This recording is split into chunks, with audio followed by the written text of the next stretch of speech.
नमस्कार दोस्तों, मेरा नाम है अमन शुक्ला और एक बार फिर लेकर हाजिर हुआ हूँ एक डरावनी कहानी। तो दोस्तों, ये कहानी एक ऐसे कपल की है जो अपनी बिजी लाइफ में से समय निकालते हैं छुट्टियां मनाने के लिए, और ये छुट्टियां ही इनकी ज़िंदगी की आखिरी छुट्टियां होती हैं।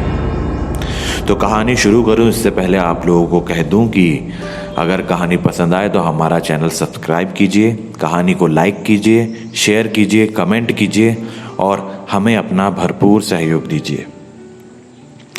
तो जैसा कि मैंने कहा कि ये कहानी एक कपल की है, तो कपल में है हस्बैंड है आरव और उनकी वाइफ है मिताली जी।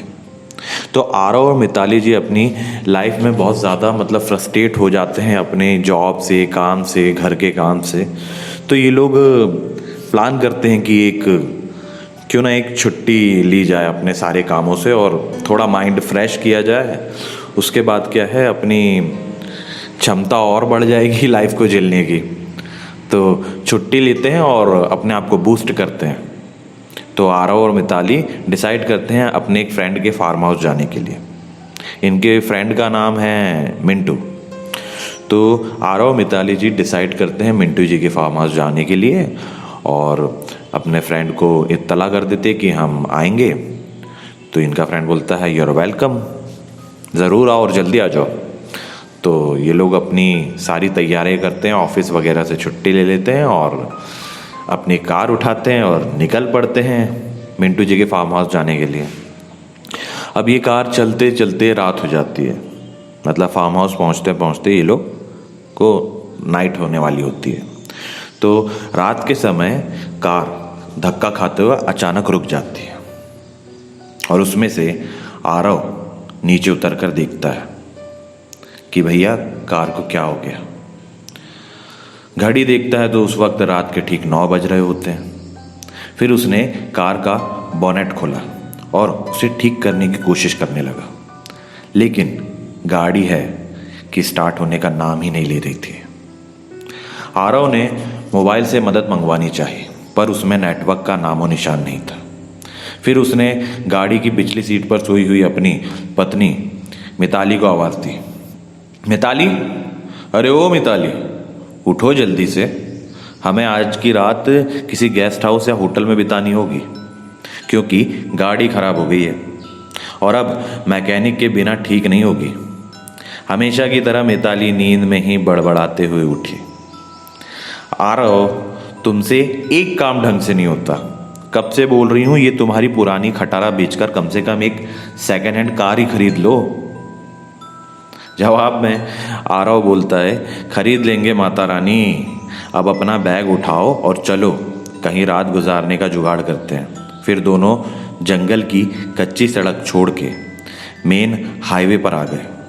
उसी वक्त उन्हें जंगल में दूर कहीं से भेड़ियों के रोने की आवाज़ आने लगी। वो भेड़ियों की आवाज़ उस काली रात को और भी डरावना बना रहे थे। दोनों लगभग आधा घंटा चलते रहे पर उन्हें ना कोई लिफ्ट मिली और ना कोई होटल। मिताली बोली, आरव, तुम्हारे बेवकूफ़ दोस्त मिंटू ने ये कौन से वीराने में फार्म हाउस खरीद रखा है। इस बात पर आरव कुछ कहता उससे पहले ही आसमान में ज़बरदस्त बिजली कड़की। उस आवाज़ से डरी हुई मिताली आरव के सीने से लिपट गई। उस वक्त आरव के चेहरे पर एक मुस्कान आ गई थी। तेज़ बारिश के आसार नजर आने लगे थे। तभी चलते चलते बिजली की चमचमाती तेज रोशनी में उन्हें एक पुरानी हवेली दिखाई दी। वह दोनों तेजी से दौड़ते दौड़ते उस हवेली के नज़दीक पहुंच गए।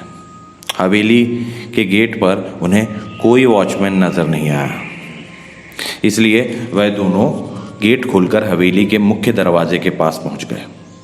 दरवाजे पर डोरबेल के नाम पर एक पुरानी रस्सी किसी सांप की तरह लटक रही थी। उस रस्सी को आरव ने 2-3 बार खींचा लेकिन अंदर से किसी भी घंटी की आवाज़ नहीं आई। फिर मिताली ने दरवाजे पर खटखटाने के लिए अपना हाथ आगे बढ़ा ही रही थी कि उससे पहले ही अंदर से एक भारी आवाज़ आई, अंदर आ जाओ, दरवाज़ा खुला है। उन्हें दोनों को यह बात अजीब लगी, क्योंकि अंदर से किसी भी घंटी की आवाज़ सुनाई नहीं दी थी और ना ही उन दोनों ने कोई आवाज़ लगाई थी। फिर वे दोनों दरवाज़ा खोलकर अंदर गए। दरवाजे के ठीक सामने झूले पर बैठकर एक आदमी शाही अंदाज में सिगार पी रहा था। उन्हें देखते ही आरव बोला, सर हम यहाँ से कुछ ही किलोमीटर दूर हमारे दोस्त का फार्म हाउस है, उसे देखने जा रहे थे, पर बीच रास्ते में हमारी कार खराब हो गई और मदद बुलाने के लिए मोबाइल में नेटवर्क भी नहीं है। क्या हम आपके फ़ोन से एक कॉल कर सकते हैं? झूले पर बैठे उस आदमी के चेहरे पर कोई भाव नहीं था। उसने कहा, ज़रूर कीजिए, टेलीफोन ऊपर के आखिरी कमरे में है। आरव ने उन्हें पहले अपना परिचय देना उचित समझा। उसने कहा, मेरा नाम आरव है और ये है मेरी पत्नी मिताली। जवाब में वह आदमी बोला, मेरा नाम दादा ठाकुर है, मैं इस हवेली का मालिक हूँ। आरव और मिताली हवेली की शान देखते ही रह गए कि उनकी नज़र दादा ठाकुर के पीछे वाली दीवार की सबसे बड़ी फोटो फ्रेम पर पड़ी, जो खाली थी और पूरे घर में तस्वीर ही तस्वीर थी। उन सब में एक बात समान थी कि किसी भी तस्वीर में कोई भी हंस नहीं रहा था। वो कहते हैं ना, हम जैसे जब भी कोई हमारी पिक्चर्स क्लिक करता है तो भाई कोई भी चीज़ बोलकर स्माइल तो देता ज़रूर है, लेकिन इन तस्वीरों में स्माइल का नामो निशान नहीं था। सभी तस्वीरें बिल्कुल ही भावनाहीन थी। फिर आरव और मिताली दोनों ऊपरी मंजिल पर गए और आखिरी कमरे में जाकर लैंडलाइन से अपने दोस्त मिंटू को कॉल करने लगे। बहुत बार कोशिश करने पर भी फ़ोन नहीं लग रहा था। तभी मिताली की नज़र उस दीवार पर पड़ी। वहाँ और एक फ़ोटो फ्रेम टंगी थी। उसमें भी कोई तस्वीर नहीं थी, सिर्फ खाली फ्रेम। उन्हें यह बात थोड़ी अजीब लगी। फिर दोनों नीचे गए और दादा ठाकुर से बोले, आपके लैंडलाइन से फ़ोन नहीं लग रहा है।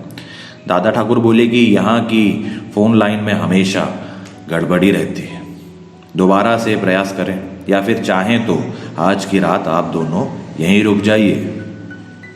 मिताली और आरव कमरे में जाकर फिर से कॉल लगाने की कोशिश करने लगे, पर सब बेकार।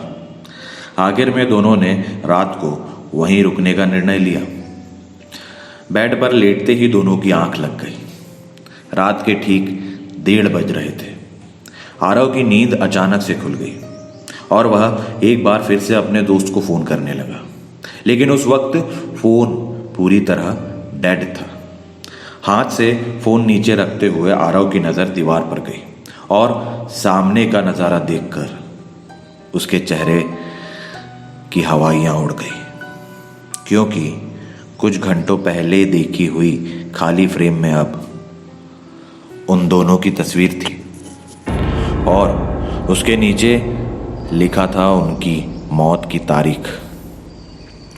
उसने मिताली को उठाया और उस तस्वीर दिखाई। वह बोली, यहाँ कुछ तो गड़बड़ है आरव, हमें अभी के अभी यहाँ से बाहर निकलना होगा। फिर दोनों ने वहाँ से सरपट दौड़ लगाई। सीढ़ियों से वह दोनों तेजी से नीचे उतरने लगे, पर उतरते वक्त सीढ़ियों पर उन्हें 4 पैरों की जगह 6 पैरों की आवाज़ आ रही थी। अब वह दोनों काफ़ी डर चुके थे। कुछ भी करके उन्हें बस दरवाज़ा खोल के बाहर भागना था। पर दरवाजे के पास पहुंचने के बाद जब उन दोनों ने उसे खोलने की कोशिश की, पर उनकी कोशिश नाकाम रही, क्योंकि दरवाज़ा किसी ने बाहर से बंद कर दिया था और अब वे दोनों उस भूतहा हवेली में कैद हो चुके थे। आरव और मिताली दरवाज़ा पीट रहे थे, मदद के लिए चिल्ला रहे थे। उसी वक्त बदकिस्मती से बिजली चली गई। ऐसा होता है अधिकतर कि जब आपको ना किसी चीज़ की बहुत ज़्यादा ज़रूरत हो ना, उसी वक्त वो चीज़ आपको धोखा देती है। जैसे कहीं आप अंधेरे में अगर एक टॉर्च लेकर घूम रहे होंगे और आपके मन में बहुत ज़्यादा डर बैठ गया होगा, तो उस वक्त पता नहीं कहाँ से कैसे पर वो टॉर्च जो है ना कई बार बंद चालू होने लगता है या फिर बंद ही हो जाता है। तो इस तरीके का कुछ इनके साथ भी हुआ। और जैसे ही बिजली गई, मौत ने अंधेरी की चादर से सब कुछ ढक दिया और चारों तरफ शमशान घाट की तरह सन्नाटा फैल गया। मिताली अपने कांपते हाथों से मोबाइल टॉर्च चालू करने लगी। जैसे ही उसने टॉर्च चालू की, उसकी रोशनी सबसे पहले सामने वाली उस बेड से, उस बड़ी सी, मतलब जैसे ही मिताली ने अपने मोबाइल का टॉर्च ऑन किया तो उसकी लाइट उसके सामने वाली एक बड़ी सी फ्रेम, फोटो फ्रेम पर पड़ी, जिस फ्रेम को आते वक्त दोनों ने खाली देखा था। उस खाली फोटो फ्रेम में अब झूले पर बैठे दादा ठाकुर की तस्वीर शैतानी स्माइल, शैतानी मुस्कान दे रही थी। और अगले ही पल दादा ठाकुर तस्वीर से धीरे धीरे गायब होने लगे और उसके नीचे रखा हुआ झूला बिना हवा के ही झूलने लगा। बिना हवा के मतलब आप समझ रहे होंगे कि मतलब इस तरह की यहाँ पे इनकी कंडीशन है। ये लोग डरे हुए हैं, लाइट गोल हो चुकी है, जैसे तैसे टॉर्च चालू किया है और पसीने से तरबतर इन लोगों के सामने एक झूला है जो कि बिना हवा के झोंकों के ही हिल रहा है। उस भयानक मंजर को देखकर मिताली की घिघी बैठ गई और आरव बस बेसुध देखता ही रहा। कुछ ही पलों में मोबाइल भी स्विच ऑफ हो गया। अब तक उजाले में मिताली और आरव को वहां पर एक दूसरे की सांसों की ही आवाज आ रही थी, पर अब अंधेरे में उन्हें और कई सारे लोगों की सांसों की आवाज सुनाई देने लगी। एक एक करके सभी आवाजें नजदीक आ रही थी और कुछ ही पलों में दर्द भरी चीख के साथ उन दोनों की तस्वीर भी बाकी तस्वीरों के साथ हवेली की दीवार पर टंग गई और दादा ठाकुर झूले पर बैठ के सिगार पीते हुए किसी और मेहमान का इंतजार करने लगे। तो ये थी कहानी दोस्तों। अगर आपको ये कहानी पसंद आई हो तो हमारा चैनल सब्सक्राइब करना बिल्कुल ना भूलें और नोटिफिकेशन बेल को ऑन कीजिए ताकि जब भी मैं अपनी कहानियाँ लाऊं तो आपको पता चल जाए और आप हमारी कहानियों का आनंद उठा सकें। तो अगर आपको ये कहानी पसंद आई हो तो हमारे चैनल को सब्सक्राइब कीजिए, कहानी को लाइक कीजिए, शेयर कीजिए, कमेंट करके हमें बताएं कि आपको कहानी कैसी लगी। और अगर आप लोगों के पास भी अपनी लाइफ से जुड़े कुछ रियल हॉन्टेड इंसिडेंट्स हैं तो आप हमें वो भी भेज सकते हैं। हम उसको कहानी के माध्यम से लोगों के सामने लेकर आएंगे।